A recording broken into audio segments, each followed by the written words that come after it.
Bambi word groot. Stamper die haas hardloop na 'n oopte in die bos. Goeie nuus, skree hy. Die nuwe prins is gebore.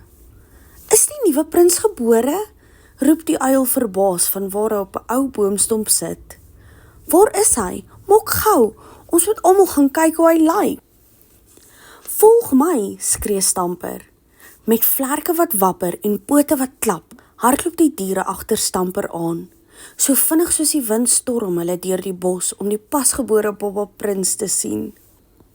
Diep in die ruigte kry hulle die baba prins waar hy styf teen sy moeder lê. Die klein gespikkelde bokkie staar hulle met groot, nuuskierige oë aan. Toe, stadig, rek hy sy voorpote en begin sukkel opstaan. Maar sy bene wankel en gly onder hom uit. Die baba prins val plat op sy maag. 'n Bietjie wankelrig, nie waar nie, sê Stamper vir die bokkie se moeder. Hy lyk nog nie veel na 'n prins nie. Wat gaan sy naam wees? Ek dink ek gaan hom Bambi noem, sê die moeder. Die bokkie staan weer op. Hierdie keer bly hy op sy voete. Sy moeder kyk trots na hom. Die somer het gou aangebreek en Bambi is toe al groot genoeg om saam met sy moeder te gaan stap. Sy bene is nou langer en sterker. Terwyl Bambi en sy ma onder deur die hoë bome stap, kyk hy nuuskierig om hom rond. Na rukkie kom Bambi by 'n groen weiveld. Daar kom hy vir Stamper te, waar hy met sy sussie speel. Kom Bambi, skree Stamper, spring saam met my oor die stomp. Bambi probeer sy bes om oor die stomp te spring, maar struikel en val plat op sy ken. Ek dink jy het springlesse nodig, sê Stamper. Maar moet jou nie bekommer nie, jy sal gou leer hoe om dit te doen. Stamper neem Bambi na 'n weiveld toe vol blomme. 'n Snaakse swart en wit diertjie steek sy neus tussen die blomme uit. Is dit ook 'n blom? Vra Bambi. 'n Blom? Ek sou beslis nie dit sê nie, sê Stamper. Dis eintlik 'n muishond. Jy mag my maar Knoffel noem, sê die klein muishondjie, terwyl hy by 'n rots opklouter. Terwyl hulle gesels, gaan sit iets met fladderende geel vlerke op Bambi se stert. Kyk net daar, sê Bambi. Wat 'n pragtige voël. Dis nie 'n voël nie, sê Stamper. Dis 'n skoenlapper. Bambi voel so gelukkig dat hy sommer begin huppel. Skielik kom hy by 'n dammetjie. Hy loer nuuskierig in die water. Hy sien nog 'n bokkie daaronder. Stadig buig hy oor om sy neus teen die ander bokkies in te vryf. Brrr, maar die water is koud.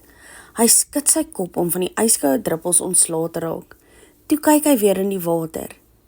En daar sien hy 2 bokkies. Wie kan die ander bokkie wees? Die tweede bokkie staan hier reg langs hom. Sy steek haar pootjie uit en skud Bambi sin. Toe sê sy, Hallo, my naam is Valetjie. Die vriendelike prins stap nog nader en hulle vryf hulle neuse teen mekaar. Weet jy kan my nie vang nie, roep Valetjie. En daar hardloop sy weg met Bambi kort op haar hakke. Die prinsie het nog 'n nuwe maatjie. Die dae gaan vinnig verby en dit begin herfs raak. Bambi gaan stap op die heuwel saam met sy moeder. Die lug is koel en die blare rooi en oranje. Die winter is op pad, sê Bambi se moeder. Een van die dae is daar geen blare aan die bome meer nie en dan kom die jagters. Toe sien Bambi 'n vreemde, wonderlike gesig. Daarbo op die hoogste bergspits staan 'n groot stier. Die stier het reuse horings wat statig boontoe krul. Hy staan daar en staar na Bambi. Wie is dit? Vra Bambi. En hoekom kyk hy so na my? Dit is jou vader, antwoord Bambi se moeder. Hy is baie dapper en baie wys.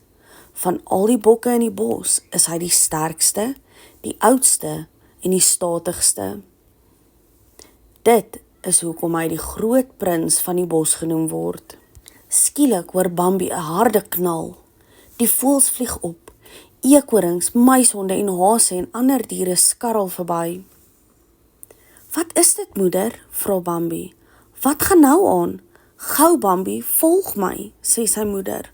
"Ons is in gevaar, die jagters is in die bos." Veilig in 'n wegkruipplek, in die ruigte, lê Bambi styf teen sy moeder. Nie een van hulle roer nie, nie een van hulle maak 'n geluid nie.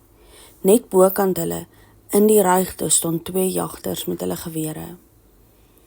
"Wanneer die jagters bos toe kom, moet jy altyd wegkruip," waarsku Bambi se moeder. "Ons is almal in gevaar as daar mense in die omtrek is." Op 'n koue oggend gaan stap Bambi met sy moeder. Die grond is bedek met fyn, koue wit poeier. "Moeder, wat is hierdie wit goed?" vra Bambi. "Dit is sneeu," sê sy moeder. "Die winter is uiteindelik hier." "Dag," sê Bambi, sê Stamper.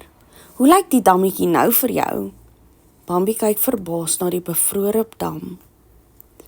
"Waar is die water dan nou?" vra hy. "Dit lyk of daar 'n deksel op is." "Dit is ys," sê Stamper.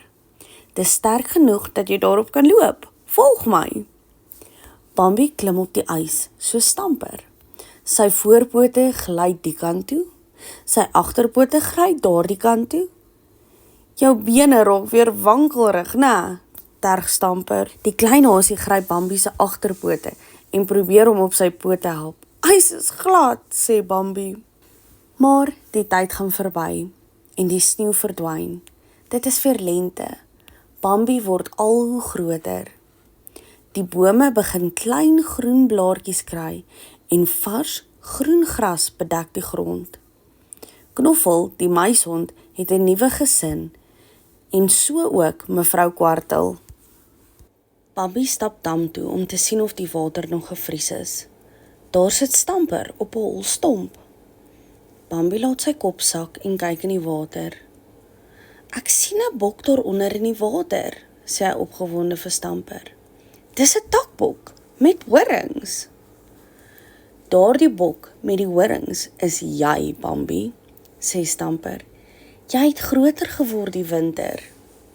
Bambi is so trots op sy nuwe horings dat hy dadelik vir Voletjie gaan wys. Maar Voletjie het 'n ander bok ontmoet. "Hallo Bambi," sê sy. "Dis Rambo." Bambi is smoorkwaad. Wat soek hierdie vreemde bok in sy deel van die bos? Toe, sonder waarskuwing, laat Rambo sy horing sak en storm op Bambi af.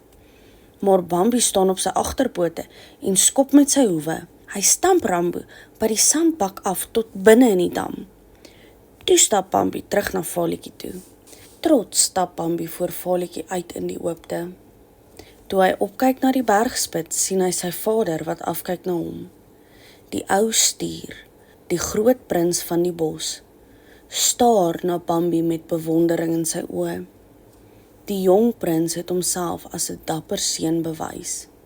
Bambi het groot geword. Nou toe maatjies, daar is die einde van nog 'n storie. Baie dankie dat julle saam met my geluister het. Like en subscribe asseblief en volgende keer lees ons weer lekker saam.